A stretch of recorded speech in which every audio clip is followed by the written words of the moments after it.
Hi, this is Tim of the 1916 Company. Welcome and thanks for logging on. If you love this watch, email me, Team Mosso at the1916company.com for purchase pricing and availability questions concerning this watch.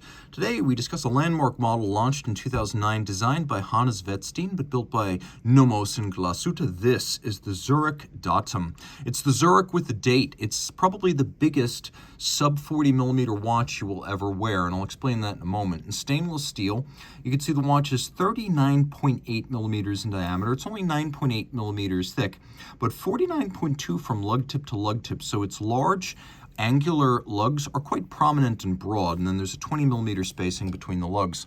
On my wrist, which is 16 centimeters circumference, it actually pushes out to the edges of my wrist, which is why I'm going to recommend this watch for wrists my size or larger.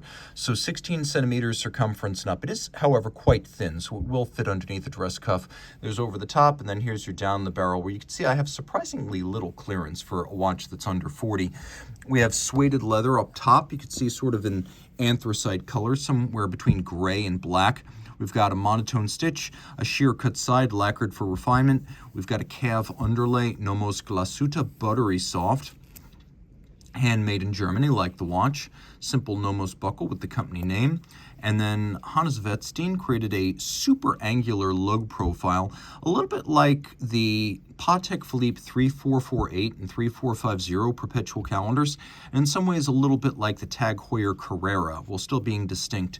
You'd also see that the lugs ride up the bezel, so rather than chopping off the top of the lug and situating the bezel on top, we're allowing the lugs to run long, but then making the watch thick, is simply ride the lug up the flank of the bezel. It's a styling trick used by many watch designers.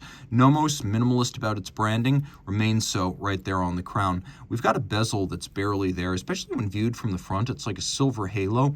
It's hardly even prominent. We have a silver dial with an opaline or non-directional frosted metallic silver grain.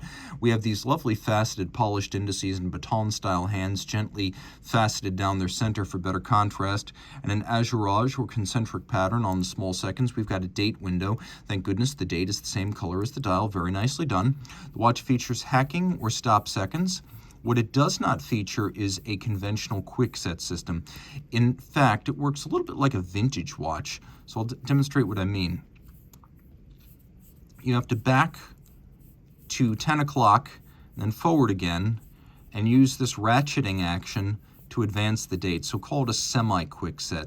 Rolling around to the case back, you can see a Nomos in-house caliber, but this was before the swing system. This is back when Greek letters, rather than a DUW nomenclature, were applied. This is the Zeta, a bidirectional automatic winder with a 3 Hertz beat rate, 26 joules, a stop seconds function, a 42-hour power reserve, and it is a large movement, though I believe the underlying gear train is based on the Peso 7001.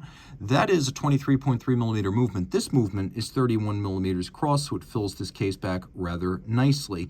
And then all this is 30 meters water resistant. We have a number of different elements. We have stripes, we have engine turning, we have both polished and blued screws, and we have satination on the wheels, as well as an element that I understand is always laid down by hand on these, which is the double solarized ratchet wheel, an element I like quite a bit. You can also see a swan's neck style click spring and then a click.